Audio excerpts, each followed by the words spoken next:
रमा एक शिक्षिका है जो वाइगोत्स्की के सिद्धांत को अपनी कक्षा में लागू कर रही है और वह एक चुनौतीपूर्ण कार्य को करने के लिए अपने छात्रों को समूह में काम करने के लिए नियुक्त करती है।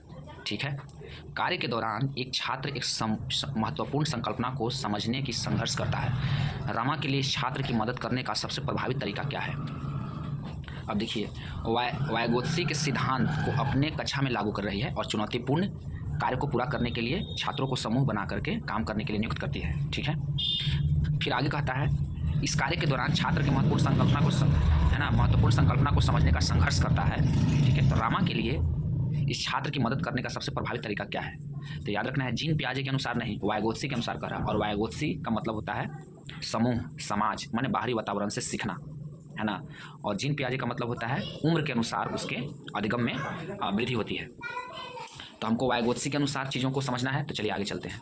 इसका आंसर कह रहा है, छात्रों को समस्या का उत्तर प्रदान करें ताकि समूह आगे बढ़ सके। अच्छा, सबसे प्रभावी तरीका खोजना है। ठीक है। छात्रों को समस्या हल करने का प्रयास करने के लिए प्रोत्साहित करें। छात्रों को एक अलग कार्य सौंपे जो योग्यता के अनुकूल हो। ठीक है। और नेक्स्ट कहता है चौथा में, छात्रों के साथ समस्या पर काम करें और समूह के अन्य सदस्यों को शामिल करते हुए आवश्यकता अनुसार मार्गदर्शन और प्रतिपुष्टि प्रदान करें। 4 गो आंसर है, चारों में सबसे महत्वपूर्ण क्या क्या है? तो सबसे प्रभावी तरीका खोजना है। तो देखिए, सभी प्रभावी तरीका सही है, सभी प्रभावी तरीका सही है ना। लेकिन चौथा नंबर सबसे ज़्यादा सही कैसे है? इसलिए कि इसमें बहुत सारे चीज़ों को जोड़ रहा है। पहला में क्या कह रहा है? छात्रों को समस्या का उत्तर प्रदान करें। एक बात जोड़ा है, समस्या का उत्तर प्रदान करें ताकि आगे बढ़े। दूसरा में कहता है छात्रों को समस्या को हल करने का प्रयास करने के लिए प्रोत्साहित करें। अच्छा, इसमें कह रहा है प्रयास करने के लिए प्रोत्साहित करना है ना। मैंने बताना नहीं है, समस्या को हल करने के लिए प्रोत्साहित कीजिए, है ना, हौसला दीजिए उसको। छात्रों को, तीसरा में कहता है छात्रों को एक अलग कार्य सौंपे जो उसकी योग्यता के अनुकूल हो। अच्छा, एक अलग कार्य सौंपने के लिए कहता है, एक अलग कार्य सौंपे। इसमें देखिए, छात्रों के साथ समस्या पर काम करें। किस पर काम करना है? समस्या पर काम करना है। और समूह के अन्य सदस्यों को भी शामिल करें, है ना। अन्य सदस्य को शामिल करने के लिए कह रहा है। फिर कहता है आवश्यकता अनुसार मार्गदर्शन और प्रतिपुष्टि प्रदान करें। अब देखिए मेरे दोस्त, है ना, चौथा नंबर में बहुत सारा एक साथ कार्य करने के लिए सही निर्देशन दिया जा रहा है छात्रों को, उस ग्रुप को, है ना, समस्या पर काम करने के लिए, अन्य सदस्यों को शामिल करने के लिए, मार्गदर्शन प्रदान करने के लिए, प्रतिपुष्टि करने के लिए। तो चौथा सबसे प्रभावी आंसर होगा, चौथा सही आंसर होगा। तो इस तरह से हम आंसर को पकड़ सकते हैं। और फिर एक और है सकारात्मक और बड़ी लाइन। देखिए, इसमें सबसे ज़्यादा सकारात्मक वर्ड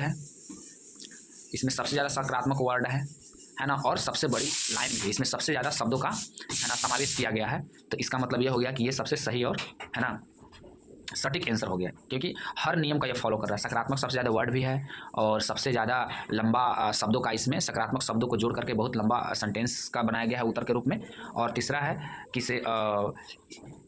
इसमें बहुत सारे, है ना, एक साथ ग्रुपों को काम करने के लिए सिखाया जा रहा है ना। ग्रुपों में बहुत सारे चीज़ को बताया जा रहा है ना। तो इस तरह ये सबसे प्रभावी और सटीक आंसर हो गया। आगे चलते हैं।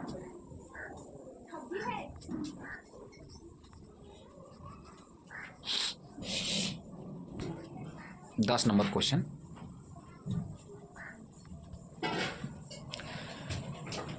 शिक्षकों को विद्यार्थी के बीच बहस, चर्चा, सहयोग को प्रोत्साहित करना चाहिए। सही बात है, ये हो गया कथन। और कारण क्या है? ज्ञान उत्पादन एक निष्क्रिय प्रक्रिया है और सामूहिक गतिविधियों में संलग्नता अर्थपूर्ण अधिगम में बाधा डालता है। अब देखने वाली बात यह है ना, कि सही में इसका आंसर क्या होना चाहिए। तो देखिए, ये तो बात सही है, पहला नंबर बात सही भी है कि बहस भी होना चाहिए, चर्चा भी होना चाहिए, सहयोग को प्रोत्साहित होना चाहिए। और यहाँ पर पहला आंसर में कहता है ए और आर दोनों सही है, और ए की, यहाँ पर लिखा हुआ है ए की आर सही व्याख्या करता है। ठीक है ना। तो क्या आर सही में ए की व्याख्या करता है? देखिए, है ना, अब बहस, चर्चा और सहयोग में, है ना, विद्यार्थियों को प्रोत्साहित करना चाहिए। क्यों करना चाहिए? क्योंकि, है ना, ज्ञान उत्पादन एक निष्क्रिय प्रक्रिया है। निष्क्रिय तो नहीं हो सकता है, सक्रिय हो सकता है। दूसरा, सामूहिक गतिविधियों में संलग्नता अर्थपूर्ण अधिगम में बाधा डालता है। अधिगम में क्या डालता है, बाधा डालता है, तो बाधा नहीं डालता है जी, है ना, हमको ये सहयोग करता है। तो कथन से ही पता चल गया कि आर पूरी तरह से गलत है और सही व्याख्या भी इसका नहीं कर रहा है। तो इससे यही निष्कर्ष निकलता है ना, कि पहला गलत है ना, दोनों सही है, दोनों कैसे सही है, दूसरा तो गलत है। तो इसमें तीसरा आंसर क्या कर रहा है, ए सही है और आर गलत है, तो ये सही हो जाएगा। दोनों गलत है, नहीं दोनों गलत नहीं है, ए सही है और आर गलत है। चलिए आगे चलते हैं।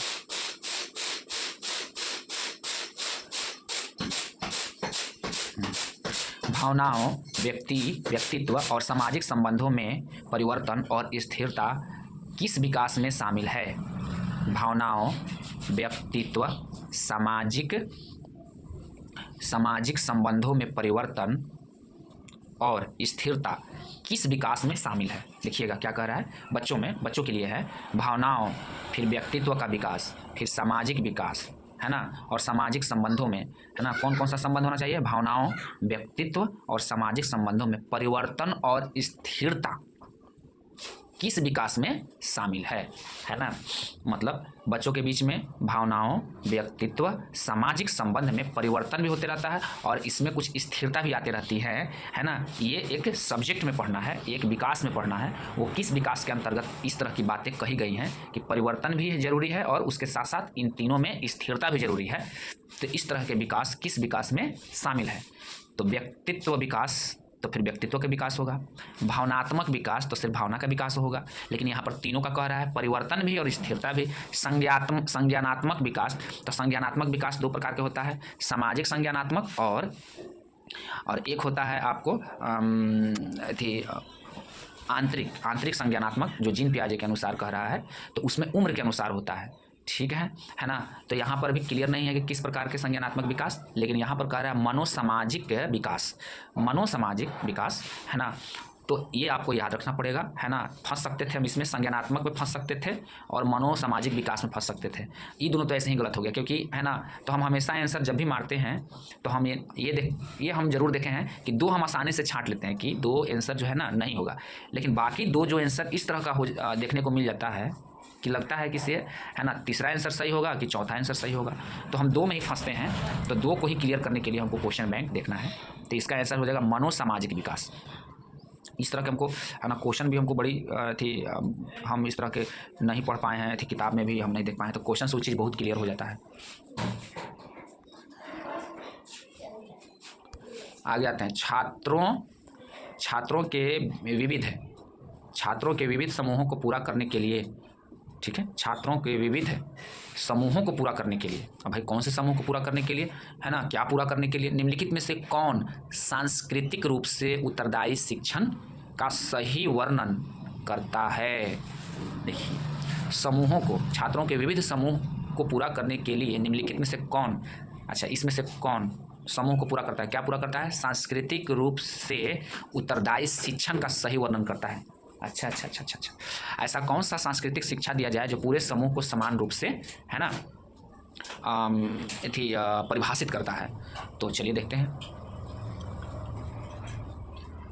है ना, समूह को वर्णित करने वाला सुविचारित, अनुकूलित और मानकीकृत, तीसरा में विभेदित, ठीक है। तो इसमें कह रहा है आपका कि चौथा आंसर नहीं होगा, मानकीकृत। अब देखिए ऐसा दे दिया है वर्ड, है ना, मानकीकृत, यहाँ से समझ में आ रहा है स्टैंडर्डाइज्ड, है ना, स्टैंडर्डाइज्ड, है ना, नहीं होगा, उसको बेसिक से लेकर के चलना पड़ेगा। स्टैंडर्डाइज मतलब ठीक नहीं है ना, बेसिक से हमको लेकर के चलना पड़ेगा। तो इंग्लिश से तो समझ में आ जा रहा है, लेकिन मानकीकृत, है ना। फिर इंग्लिश में यहाँ पे कह रहा है कि से डिफ्रेंशिएटेड एकदम होना चाहिए, डिफ्रेंशिएटेड, एडाप्टिव भी होना चाहिए, और यहाँ पर कह रहा है इंटेंशनल एजुकेशन भी होना चाहिए। तो ये सब चीज़ बड़ा अच्छा लग रहा है देखने में, लेकिन उतना भी मेरा इंग्लिश अच्छा नहीं है ना। तो आप इंग्लिश से हिंदी का हम लोग जो है एक बार देख लेंगे कि क्या क्या है, कुछ चीज़ें ऐसा होता है जो कि हिंदी में ना समझते हैं, तो इंग्लिश में बड़ा अच्छा से उसका क्लियर हो जाता है। तो इसका आंसर दिया हुआ है तीसरा हमको बहुत भारी लग रहा है ना, सुविचारित, अनुकूलित और विभेदित किस तरह के सामूहिक शिक्षण को वर्णन करता है ना, सांस्कृतिक रूप से उत्तरदायी शिक्षण है, सुविचारित, इंटेंशनल, एडाप्टिव और डिफरेंशिएटेड, है ना, मानकीकृत नहीं है, स्टैंडर्डाइज्ड नहीं। अगला नंबर क्वेश्चन में आते हैं, स्कूल को उस ढांचे के भीतर कार्य करना चाहिए जो तैयार उत्पाद और सीखने के परिणामों का आकलन करना चाहिए, नहीं, गलत है ना। सीखना पक्के तौर पर अनुक्रमिक और पदानुक्रमिक है, गलत है ना। तो दोनों गलत हो गया, ए और आर दोनों गलत है, ये आंसर सही होगा। चलिए आगे चलते हैं। क्वेश्चन नंबर 14, लेव वाइगोत्स्की के अनुसार भाषा और विचार के बीच में क्या संबंध है भैया? भाषा और विचार के बीच में क्या संबंध है ना? तो पहला है, भाषा विचार को आकार नहीं देती है, विचार भाषा को आकार देते हैं, है ना? भाषा और विचार एक दूसरे से स्वतंत्र हैं। भाषा और विचार विकास की जटिल विनिमय प्रक्रियाएं हैं। तो आंसर 4 होगा, है ना? भाषा और विचार जटिल विनिमय प्रक्रिया है, ये याद रखना है, विनिमय प्रक्रियाएं हैं, है ना? चलिए आगे याद रखते हैं, निम्नलिखित में से कौन सा सही सुमेलित युग्म है ना? तो भाई इसमें क्या कहता है, मानदंड संदर्भित मूल्यांकन। अब आप लोग इसको समझ रहे हैं तो समझ लीजिएगा, हमको तो समझ में नहीं आ रहा है संदर्भित, है ना? लेकिन मानदंड और मूल्यांकन समझ में आ रहा है, और उसी के संदर्भ में मूल्यांकन होना चाहिए। हमारे समझ से यही कह रहा है, विशिष्ट विषयों की महारत शामिल है, ठीक है? मानक संदर्भित मूल्यांकन मतलब साथियों के प्रदर्शन की तुलना करता है। अच्छा, मानक संदर्भित मूल्यांकन। अच्छा, रचनात्मक मूल्यांकन क्या करता है, यह निर्धारित करना कि छात्र कक्षा से पहले और बाद में क्या कर सकते हैं। और योगात्मक मूल्यांकन क्या कहता है भाई, है ना? इनमें पेपर पेंसिल परीक्षण के साथ साथ गैर लिखित व्यवहारों के विस्तृत विवरण शामिल है ना? तो आंसर दिया हुआ है 15 का। मानक संदर्भित मूल्यांकन क्या करता है, साथियों के प्रदर्शन की तुलना करता है। मानक संदर्भित मूल्यांकन, ये याद रखने वाला चीज है, याद रखिएगा। आगे चलते हैं, निम्नलिखित में से क्या दृष्टिबाधित विद्यार्थियों को कक्षा में भागीदारी लेने में बाधा डालता है? ऐसा क्या चीज़ है जो दृष्टिबाधित, है ना, विद्यार्थियों को भागीदारी लेने में बाधा डालता है? इलेक्ट्रॉनिक रूप से प्रारूपित व्याख्यान प्रतिलेखन नहीं, मुद्रित पाठ्यपुस्तक और नोट्स। जी हाँ, मुद्रित पाठ्यपुस्तक और नोट्स ही बाधा डालता है। उभरी हुई तो पहचाने लगा, ग्राफिक पहचान लेगा, लेकिन ये ज़्यादा बाधा डालता है। चलिए ठीक है, आगे चलते हैं, है ना? आगे में क्या कहता है, लॉरेंस कोहलबर्ग ने बच्चों के नैतिक विकास का अध्ययन करने के लिए किस विधि का प्रयोग किया, है ना? किस विधि का प्रयोग किया? मात्रात्मक शोध कार्य विधि। दूसरा, बच्चों के सामने नैतिक दुविधाएं रखना और अनुक्रियाओं की समालोचना करना। अच्छा, खेल के दौरान बच्चों का अवलोकन करना, है ना? और प्रायोगिक विधि। देखिए अब यहाँ पर ना ये तो सही है, और इसमें चीज़ भी दिखाई दे रहा है, ये सबसे बड़ा सेंटेंस है। और दूसरी बात, इसमें है ना पॉजिटिव वर्ड दो हैं, है ना? यहाँ नैतिक दुविधाएं रखना और अनुक्रियाओं का समालोचना करना, है ना? तो ये आप याद भी रखिएगा, कोहलबर्ग वाला जो है ना, नैतिक विकास के अध्ययन करने के लिए किस विधि का प्रयोग किया, है ना? तो इस विधि का नाम है ये वाला, ठीक है? नैतिक दुविधाएं रखना और अनुक्रियाओं का समालोचना करना, ठीक है? याद रखना है। आगे आते हैं, ठीक है। 18 नंबर क्वेश्चन है, रचनावादी शिक्षण विद्यार्थियों को खाली जगह अधिगम की ओर ले जाता है। अच्छा, विद्यार्थियों को किस प्रकार के अधिगम की ओर ले जाता है? खोज आधारित, अर्थहीन गलत, यंत्रवत मशीन की तरह एकदम गलत, ग्रहणशील हो सकता था, फिर हमको दुग में फंसा दिया, है ना? कुछ ही खोज आधारित और ग्रहणशील, ठीक है ना? तो ग्रहणशील में होता क्या है कि हम दूसरे पर डिपेंड होते हैं, लेकिन खोज हम स्वतः करते हैं। तो इससे ज़्यादा सटीक आंसर ये लग रहा है। तो हमको दो में फंसा दिया, तो दो में भी अब हमको अंतर करना है। सबसे सटीक का खोज आधारित सबसे सटीक आंसर होगा। चलिए आगे चलते हैं, पठन वैकल्य से जूझ रहे छात्रों को पढ़ना सिखाया जा सकता है। अच्छा, पैठन वैकल्य होना चाहिए, कैवल्य होना चाहिए, भगवान जाने, है ना? लेकिन इस तरह के कमी से जूझ रहे छात्रों को, है ना, पढ़ना सिखाया जा सकता है। कैसे? तो पहला में आंसर क्या कह रहा है, व्यवस्थित ध्वन्यात्मक प्रशिक्षण के माध्यम से। दूसरा, उच्च ग्रेड के पठन ग्रंथ प्रदान करके, नहीं तो गलत आंसर है। लंबे और जटिल गद्यांश देकर, ये भी गलत है, ठीक है ना? ये भी गलत, सही है। अनुकूलन की अनुबंध विधि के माध्यम से, अनुकूलन की अनुबंध विधि, अब अनुबंध का मतलब हमको समझ में नहीं आ रहा है, लेकिन यहाँ पर कह रहा है थ्रू, है ना, एसोसिएशन मेथड, है ना, ऑफ कंडीशनिंग। अच्छा, तो मेरे कहने का मतलब ये है कि फिर हम दुग में फंस गए, यहाँ दुग में फंस गए, ठीक है? तो ये ज़्यादा सटीक आंसर लग रहा है। व्यवस्थित ध्वन्यात्मक प्रशिक्षण के माध्यम से, ध्वनि वाला प्रशिक्षण देकर के हम ये काम कर सकते हैं। अनुबंध विधि से ज़्यादा ये सटीक है ना? व्यवस्थित और, है ना, ध्वन्यात्मक शिक्षण के माध्यम से कर सकते हैं। चलिए हम आगे चलते हैं, ठीक है। अब आ जाते हैं जीन पियाजे वाला।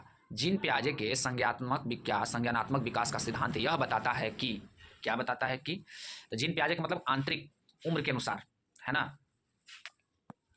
तो अब आ जाते हैं, व्यवहार को दंड और पुरस्कार के माध्यम से अनुकूलित किया जाना चाहिए। ये तो ऐसी निगेटिव वर्ड है, व्यवहार को। अवधारणाओं को जटिल से सरल क्रम में सिखाया जाना चाहिए, ये भी निगेटिव वर्ड है। जटिल से सरल किसे हो सकता है, सरल से जटिल की ओर हम जा सकते हैं। शिक्षण, अच्छा तीसरा पढ़ते हैं, पाठ्यक्रम को बच्चे के आयु, ठीक है, आयु समूह चरण को ध्यान में रख करके तैयार करना चाहिए। तो ऐसे हो गया जीन पियाजे, आयु की बात किया जीन पियाजे, है ना। शिक्षण का बाल गतिविधि के परिणाम पर होना चाहिए, बाल गतिविधि के परिणाम पर होना चाहिए, सोचने की प्रक्रिया पर, न कि सोचने की प्रक्रिया पर होना चाहिए, है ना। तो ये आंसर हो सकता था, है ना। कुछ शिक्षण का बल गतिविधि के परिणाम पर, गतिविधि के परिणाम पर, न कि सोचने की प्रक्रिया पर ही होना चाहिए। ये भी गलत होना चाहिए, सोचने की प्रक्रिया, क्योंकि जब तक उसको सोचने का ये नहीं देंगे ना तो वो नहीं करेगा। आगे आते हैं, आप एक शिक्षक हैं जो अपने छात्रों को परासंज्ञात्मक कौशल विकसित करने की मदद करना चाहते हैं। अच्छा, परासंज्ञात्मक, निम्नलिखित में से कौन सी रणनीति इस प्रकार के चिंतन को बढ़ावा देने में सबसे अधिक संभावना है। परासंज्ञात्मक को बढ़ावा देने के लिए निम्नलिखित में से कौन सा, है ना, रणनीति प्रभावी है। बहुत अच्छी बात, क्वेश्चन तो जबरदस्त है। शिक्षक के लिए संज्ञानात्मक, छात्रों को उनके प्रदर्शन पर गुणात्मक प्रतिपुष्टि के बजाय अंक देना। नहीं, अंक देने से काम नहीं चलेगा, है ना। छात्रों को उनके प्रदर्शन पर गुणात्मक प्रतिपुष्टि के बजाय, गुणात्मक प्रतिपुष्टि जरूरी है। दूसरा में, छात्रों को अपने स्वयं के सीखने और सोचने की प्रक्रिया पर विचार करने के लिए प्रोत्साहित करना चाहिए। देखिए, ये सबसे लंबा सेंटेंस है, इसमें सबसे ज़्यादा पॉजिटिव वर्ड भी है। स्वयं के सीखने फिर सोचने की प्रक्रिया पर क्या करना चाहिए, प्रोत्साहित करना चाहिए, है ना। ये 3 इसमें पॉजिटिव वर्ड है। और विद्यार्थियों को सत्रीय कार्य के लिए सत्र के अनुसार करने के सारांशित नोट्स प्रदान करना चाहिए। तो इसमें एगो है ना, और सत्रीय कार्य के लिए ही नोट्स दिया जा रहा है, तो सत्रीय कार्य के लिए सत्रीय कार्य करना चाहिए, नोट्स देना चाहिए, ठीक। गृह कार्य सौंपना जिसके लिए याद रखने की आवश्यकता होती है ना। तो सबसे ज़्यादा सटीक आंसर यही लग रहा है, इसलिए आंसर सही है, क्योंकि सबसे ज़्यादा इसमें पॉजिटिव वर्ड है। अब आ जाते हैं 22 नंबर, निम्नलिखित में से कौन सा कथन स्वलीनता के संदर्भ में सही है। पहला, स्वलीनता वाले सभी लोगों में कम से कम एक विशेष कौशल होता है। सभी लोगों में एक विशेष कौशल होता है स्वलीनता के संदर्भ में। स्वलीनता को इंग्लिश में कुछ बोलते हैं भाई, है ना, ऑटिज्म में, यही समझ में हुआ। तो स्वलीनता के संबंध में सही है, ठीक है। दूसरा, स्वलीनता एक तंत्रिकीय विकासात्मक विकार है। स्वलीनता देखिए क्या है, तंत्रिकीय विकासात्मक विकार है, याद रखना पड़ेगा मेरे भाई, इसको याद रख लीजिएगा। स्वलीनता का इलाज किया जा सकता है, उम्र के साथ इसमें सुधार आता है। ये भी देखिए सही आंसर है, लेकिन सबसे सटीक आंसर ये है, क्योंकि क्वेश्चन के अनुसार हमको बात करना है ना। इसमें हमसे इसका कोई उपाय नहीं मांग रहा है, हमको स्वलीनता के संबंध में क्या एक स्टेटमेंट, एक वर्ड में हमको आंसर मांग रहा है। तो ये तंत्रिकीय विकासात्मक विकार है, कौन चीज, स्वलीनता, याद रखना है। आगे 23 नंबर, पियाजे और वाइगोत्स्की के सिद्धांत में एक प्रमुख समानता है। क्या समानता है, बच्चों की स्वयं शिक्षा में संलग्नता और जुड़ाव जरूरी है, चाहे वो उम्र के अनुसार हो, चाहे वो सामाजिक, है ना, संदर्भ में हो, लेकिन उसकी खुद की संलग्नता और उसमें जुड़ाव, दोनों ने ये बात कही है। तो आज के लिए इतना ही मेरे दोस्त। अगर जो भी दोस्त भाई, है ना, तैयारी कर रहे हैं, और हम भी आप ही के जैसे एक स्टूडेंट हैं, है ना, जो लगे हुए तैयारी में, तो वीडियो बनाने से एक रिस्पॉन्सिबिलिटी भी हो जाती है कि भाई 2-3 बार पढ़ते हैं, पढ़ने के बाद वीडियो बनाते हैं, क्योंकि इससे फ़ायदा 3-4 बार पढ़ना हो जाता है। और कोशिश रहती है कि वीडियो में कम से कम गलती ना करें, और बहुत ही अच्छा से वीडियो बनाएं, 3-4 बार चीज़ों को समझ करके वीडियो बनाएं, है ना। तो इससे मेरे को फ़ायदा होता है। तो मैं तो कहूँगा कि आप भी इस तरह का ना वीडियो बनाइए, ताकि आप वीडियो बनाते समय कम से कम गलती कीजिएगा, और चीज़ों को अच्छी से अच्छी समझ करके और वीडियो में अपने बातों को रखिएगा। इससे क्या होता है कि एक तो गलती कम किया, दूसरा चीज़ों को बार बार पढ़ा, और तीसरा एक, है ना, समझ वीडियो में पेश किया, तो बहुत फ़ायदा होता है वीडियो बनाने से, है ना। तो चलिए दोस्तों, अगर आपको ये वीडियो अच्छी लगी हो, कमेंट शेयर कीजिएगा। बहुत बहुत धन्यवाद।